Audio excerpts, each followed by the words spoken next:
अस्सलाम वालेकुम जी, आपका होस्ट सईद अहमद जलाल आपकी खिदमत हाजिर। हमारा यूट्यूब और फेसबुक चैनल ये है पाकिस्तान देखने लाखों करोड़ दुरूद सलाम हज़रत मोहम्मद मुस्तफ़ा सल्लल्लाहु अलैहि वसल्लम और आले मोहम्मद पर। जब पूरे तरीके से आप नाकाम हो जाए, आप हर लिहाज से नाकाम हो जाए, आप किसी ऑडियो के चक्कर में, आप किसी वीडियो के चक्कर में, आप किसी बगिंग के चक्कर में, आप करैक्टर असैसिनेशन के चक्कर में, आप असैसिनेशन अटेम्प्ट के मामले में, आप जवेद लतीफ और मरियम औरंगजेबा दो वफाकी वजीरों के जरिए एक मजहबी प्रेस कॉन्फ्रेंस करवा के फिर एक मुल्ज़म बुज़दिल के जरिए हमला करवा के इमरान खान साहब की शख्सियत को नुकसान पहुंचाते हैं, उनकी बेगम को नैब के नोटिस भिजवाते हैं, एंटी करप्शन के नोटिस भिजवाते हैं, और उनकी जो दोस्त फरा गोगी को, और फिर कहा जाता है कि जो उस्मान बुज़दार फ्रंट मैन है इमरान खान साहब के लिए आप सारे कुछ करते हैं, आप 143 FIR दर्ज करवाते हैं। इमरान खान साहब जिस मामले के अंदर भी नहीं है, जानबूझ के उस मामले में घसीटा जाता है।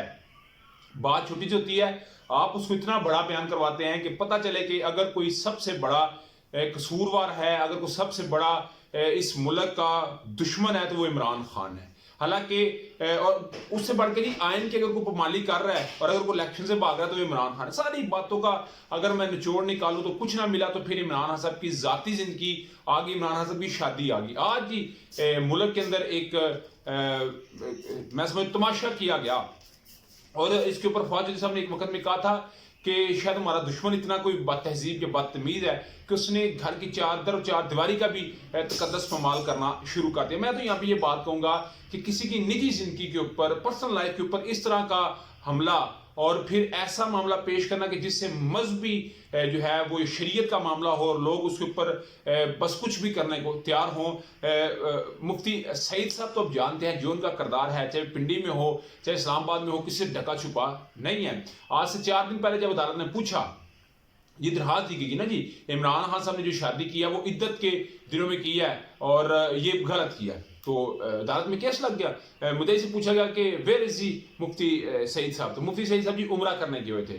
तो अदालत ने कहा जी 28 को हम इसकी 28 अप्रैल को इसकी समाअत करेंगे और सुनेंगे, मगर फिर वो एक्टिव हुए, फिर वो एकदम से बड़े घर में कुछ बैठक हुई, और क्योंकि हालात को इमरान खान साहब तो हर रोज टीवी पे आ रहे हैं, हर रोज हालात अपने कंट्रोल में कर रहे हैं, बार के सदर इनके साथ मिल रहे हैं, अदलिया अपने साथ कर रहे हैं, अवाम अपने साथ कर रहे हैं, रिटायर्ड फौजी इमरान खान साहब के साथ हैं और साहबका जजेस इमरान खान साहब के साथ है। इनके लिए तो स्यापा ये कहते हैं जी जो हाजिर सर में वो भी इमरान खान साहब के साथ है। मैं उसके ऊपर नहीं बात करता, जो बात मेरे तक है या जो मैंने देखी वो मैं आपके साथ शेयर कर रहा हूँ। मगर आज फिर दरखास्त गुजार ने जी दरखास्त दी, जनाब मर जाएंगे खप जाएंगे, ये इमरान खान साहब की आज दरखास्त ना सुनी थे, वही दरखास्त सुनी गई, मुफ्ती सईद साहब को बुलाया गया, उन्होंने कहा जी हाँ जी मुफ्ती साहब हुक्म करें। तो मुफ्ती साहब ने कहा जी जनाब इमरान खान साहब ने वाकई ही इद्दत के अंदर निकाह किया, इससे कोई कहते हैं ढके छुपी बात नहीं है। और दूसरी बड़ी बात कि जी मुफ्ती सईद साहब कह रहे हैं कि इमरान खान साहब ने निकाह इसलिए किया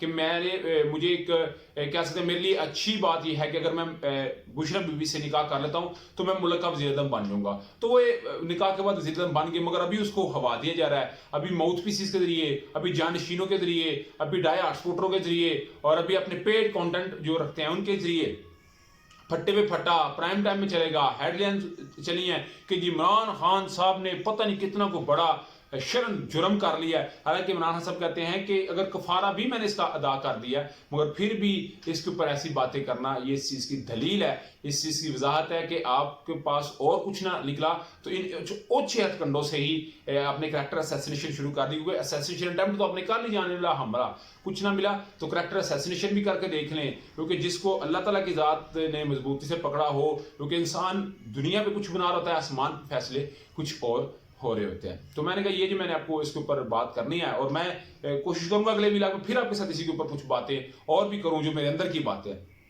उधर की साबका वज़ीर-ए-आज़म सरदार परवीन इलियास साहब, उन्होंने सुप्रीम कोर्ट में दरखास्त दी थी जिसमें उन्होंने लिखा था from prime minister Azad Kashmir. अदालत ने कहा जी अगर आप अभी भी प्राइम मिनिस्टर तो फिर दरखास्त किस चीज़ की हमारे पास लेके आए, मगर सदर साहब ने मौजूदा ने उधर ख्वाजा फरूख साहब को लगवा दिया कि वज़ीर-ए-आज़म कायम मकाम। तो इमरान खान साहब ने जी अहम अपने एक सदारती इजलास भी तलब किया, उसके अंदर मुशावरत भी किया, और डेफिनेटली अपने बंदा लेके आएंगे। उधर न्याजी साहब से, अब्दुल क़य्यूम न्याजी साहब जानते रहा, उनको भी शायद परमानेंट, क्योंकि अभी तो वो कायम मकाम आए हैं, मगर उनको लाइसेंस जस्ट है। मगर जो سردار تنویر الیاس صاحب ہے وہ اسٹیبلشمنٹ کے بڑے قریب ہے. وہ کہتا ہے جی جو فوج نے میرے خلاف ایکشن لیا ہے وہ عدلیہ کے خلاف لینا چاہیے تھا. مگر اس وقت اگر بات کی جائے تو معاملات کھل کر سامنے آ رہے ہیں. اور سردار تنویر الیاس صاحب کا صبح کے ویلاگ میں نے آپ کے ساتھ ڈسکس کر دیا تھا کہ وہ کیا 2 ارب روپے کا معاملہ تھا اور کس طرح ان کو اس سارے معاملے کے اندر لے گئے. اصل معاملہ یہ ہے کہ انہوں نے سردار تنویر الیاس نے نقصان عمران خان کو پہنچانا ہے, جو یہ دن رات 24 گھنٹے میں کوشش کر رہے ہیں کہ جتنا ہم سے ہو سکے کر سکے. مگر عمران خان صاحب بھی ان کے اعصاب پہ, ان کے خیالات پہ, ان کے دل پہ, ان کے ہارٹ پہ, ان کے پورے جسم پہ ہی حاوی ہوئے ہیں. ان کو اور کچھ سمجھ نہیں آ رہی. رات کے خوابوں میں بھی عمران خان صاحب بھی آ رہے ہیں. آپ کا سمجھتے ہیں لازمی کمنٹ شیئر کیجیے. فی ویڈیو پسند ہے چینل کو لائک سبسکرائب اپنے دوستوں سے شیئر کر دیا. نیکسٹ آپ کے لیے گوشت کو اجازت ہے. السلام علیکم.